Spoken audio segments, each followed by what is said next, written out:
अस्सलाम वालेकुम व्यूअर्स, मैं हूं शाकिर सोलंकी।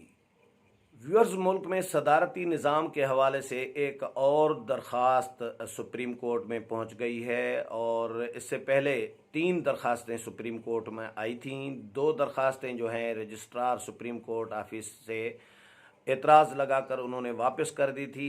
एक दरख्वास्त सुप्रीम कोर्ट में जमा हो गई है, दूसरी दरख्वास्त भी जमा हो गई है। वो दरख्वास्त जमा कराई है कसूरी ने, जो वकील हैं अहमद रज़ा कसूरी।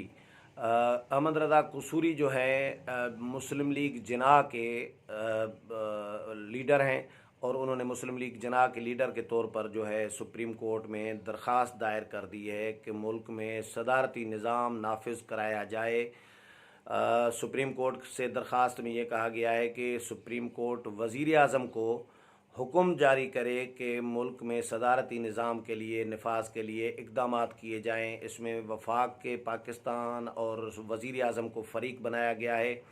ये भी कहा गया है कि मौजूदा जो पार्लिमानी जमहूरी जो निज़ाम है ये नाकाम हो चुका है, इसमें अवाम को रिलीफ नहीं मिल रहा। इसीलिए मुल्क में सदारती निज़ाम नाफिज किया जाए। लियाकत अली ख़ान से लेकर अभी तक किसी वज़ीर आज़म ने मुद्दत पूरी नहीं की और सदारती निज़ाम जो है मुल्क की बका के लिए इंतहाई ज़रूरी है। ये मुस्लिम लीग जिन्ना, आप लोग बहुत कम पढ़ते होंगे मुस्लिम लीग जिन्ना की, ये सब टांगा पार्टियाँ ही हैं।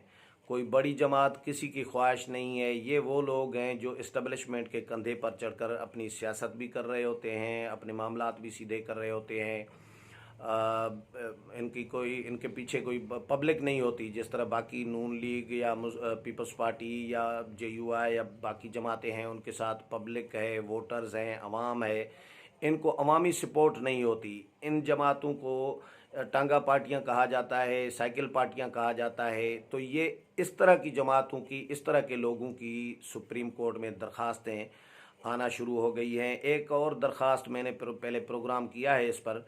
इससे पहले एक और दरख्वास्त सुप्रीम कोर्ट में 2-3 दिन पहले जमा हो चुकी है और वो दरख्वास्त भी इस्लामाबाद के एक शहरी हैं आम, डॉक्टर सादिक, उन्होंने जमा कराई है। उसमें भी उन्होंने यही मौक़िफ़ अपनाया है। सुप्रीम कोर्ट से दरख्वास्त की है कि रेफ़रेंडम कराने के लिए, मुल्क में रेफ़रेंडम कराने के लिए वज़ीर आज़म को और काबीना को हिदायत की जाएँ, हुक्म जारी किया जाए कि सदारती निज़ाम होना चाहिए या मौजूदा पार्लिमानी और जमहूरी निज़ाम होना चाहिए, क्योंकि ये मौजूदा और पार्लिमानी जमहूरी निज़ाम नाकाम हो चुका है।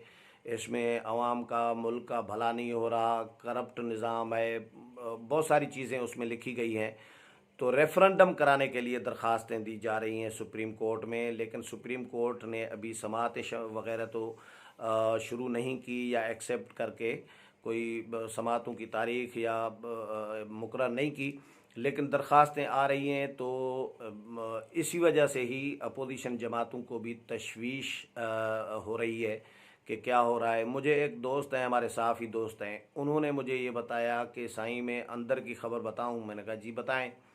उन्होंने कहा कि मेरा एक बंदा है जो अंदर का बंदा है, इस्टबलिशमेंट की तरफ इशारा किया उन्होंने कि इस्टबलिशमेंट का ख़ास बंदा, अंदरूनी बंदा है। उन्होंने ये कहा है कि सदारती निज़ाम के नफाज के लिए मुक़्तदर क़ुव्वतों ने 85% जो है होमवर्क मुकम्मल कर लिया है। अब आस्ता आस्ता शिफ्ट किया जाएगा इस निज़ाम को, पार्लिमानी जमहूरी निज़ाम को, सदारती निज़ाम की तरफ। तो ये तशवीशनाक बात है तमाम सियासी जमातों के लिए, क्योंकि ज़ाहिर है सियासी जमातें सियासत कर रही होती हैं। हमारे मुल्क में 70 साल से एक आइन जो बना हुआ है, 73 का आइन, उसके तहत इस मुल्क का निज़ाम और जो निज़ाम सियासत जो होगा वो पार्लिमानी और जमहूरी होगा। ये आइन में लिखा हुआ है। अब जब सदारती निज़ाम नाफिज होगा तो वो पूरा निज़ाम एक तब्दील होगा।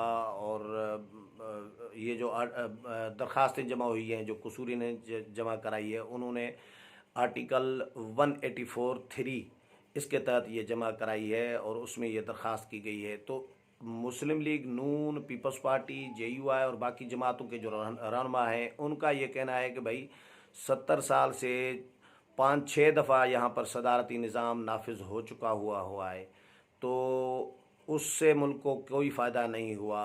उसको जो अपोजिशन जमातें हैं, इसको यहया खान का दौर भी सदारती निज़ाम में काउंट कर रहे हैं, अयूब खान के दौर को भी सदारती निज़ाम काउंट किया जा रहा है, ज़ियाउल हक़ के दौर को सदारती निज़ाम काउंट किया जा रहा है, मुशर्रफ के दौर को सदारती निज़ाम समझा जा रहा है। तो ये कहा जा रहा है कि अपोजिशन की जानिब से कि सदारती निज़ाम की वजह से ही मुल्क दो लख्त हुआ, मुल्क दो टुकड़े हुआ। तो जब मुल्क को कोई फ़ायदा सदारती निज़ाम ने नहीं दिया, तो अब ये दोबारा से ये जो एक्सपीरियंस है, ये तजुर्बा करना, ये मुल्क के लिए ये अच्छा नहीं होगा। एक और बात जो मैंने अपोजिशन के कुछ रहनुमाओं से डिस्कस की सदारती निज़ाम के हवाले से, तो कुछ लोगों का, सियासी रहनुमाओं का ख्याल ये है कि क्योंकि पाकिस्तान एक नए ब्लॉक की तरफ मूव हो रहा है, तुर्की, रशिया, चाइना, ये जो नया ब्लॉक है इसकी तरफ पाकिस्तान जा रहा है, तो इन ममालिक में एक सदारती निज़ाम टाइप चीज़ें हैं। तो यहाँ पर भी इसीलिए ये कोशिश की जा रही है कि आस्ता आस्ता वही निज़ाम, उसी तरह का निज़ाम जो है वो नाफिज किया जाए। ये बात किसी हद तक मुझे समझ में आ रही थी, लेकिन गुज़श्ता रोज़ जो रबर कमेटी का इजलास हुआ उसमें भी इस मामले पर सख्त तशवीश का इज़हार किया गया कि सदारती निज़ाम की मुखालफत करेंगी तमाम अपोजिशन की जमातें, और मौजूदा जो पार्लिमानी जमहूरी निज़ाम है इसका दिफा किया जाएगा, इसको बचाया जाएगा।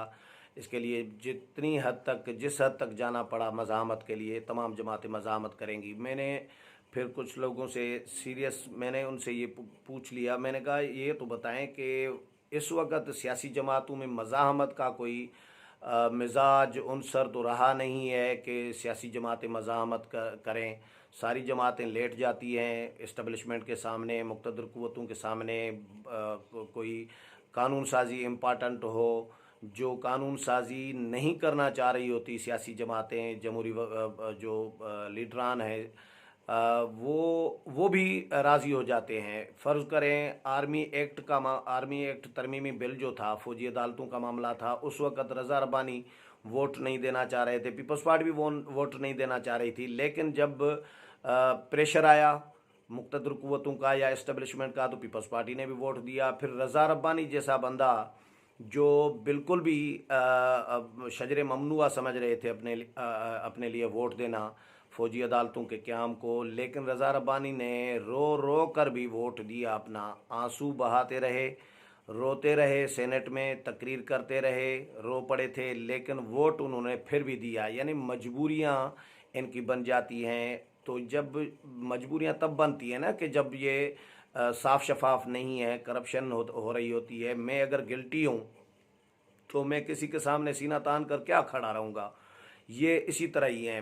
माजी में जो MRD तहरीक या बाकी जो लड़ते थे, वर्कर कोड़े खाते थे, मारे खाते थे, डिक्टेटरशिप के सामने, जुल्म के सामने खड़े हो जाते थे, तो उस वक़्त उनका किरदार सही था, वो शफाफ होते थे, उन्होंने करप्शन नहीं की होती थी, उनका एक किरदार था। जो किरदार का मालिक होता है वही बोल सकता है, वही सामने सीना तान कर खड़ा हो जाता है। इनका किरदार अब नहीं रहा हमारे सियासी जमातों का।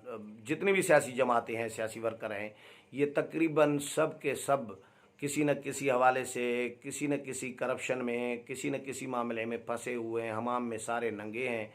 तो इस वजह से वो सीना तान कर खड़े नहीं हो सकते। तो मैंने जब उनसे पूछा, सवाल किया, मैंने कहा किस तरह खड़े होंगे ये जो आप तय कर रहे हैं, फैसले कर रहे हैं, आज़म कर रहे हैं बार बार कि हम मज़ाहमत करेंगे पार्लिमानी जमहूरी निज़ाम को बचाने के लिए और सदारती निज़ाम के ख़िलाफ़ सीना सुपर होकर खड़े हो जाएंगे। कैसे सीना सुपर होंगे? तो वाकई आप लड़ेंगे, मतलब सियासी जमातें मज़ाहमत करेंगी।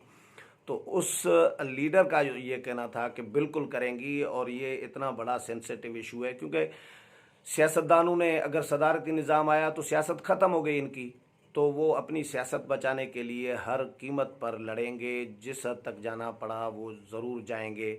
ये तो अज़्म है इन सियासी जमातों का। लेकिन सदारती निज़ाम के हवाले से वाकई मामला सीरियस हैं। पहले दिन से मैंने 5-6 प्रोग्राम सदारती निज़ाम पे किए हैं PTI की हुकूमत के आने के बाद, और बार बार ये कहा है कि माहौल बनाया जा रहा है, माहौल बनाया जा रहा है। अब माहौल ज़रा कुछ जो तड़का है वो तेज़ कर दिया गया है। तड़का जो है सुप्रीम कोर्ट में दरख्वास्तें शुरू हो गई हैं, बैकग्राउंड म्यूज़िक भी चल रहा होगा। ज़ाहिर है इस्टबलिशमेंट और मुक़्तदर क़ुव्वतें जो सदारती निज़ाम के ख्वाहिशमंद हैं वो अपना काम कर रहे होंगे, होमवर्क चल रहा है, इसमें कोई शक नहीं है। तभी तो सियासी जमातें भी तशवीश का इज़हार कर रही हैं, तभी तो दरख्वास्तें भी जा रही हैं। आने वाले दिनों में चीज़ें बहुत सारी क्लियर होंगी। उम्मीद है प्रोग्राम पसंद आया होगा। अगले प्रोग्राम में फिर मुलाकात होगी, तब तक इजाज़त चाहता हूँ। अल्लाह हाफिज़।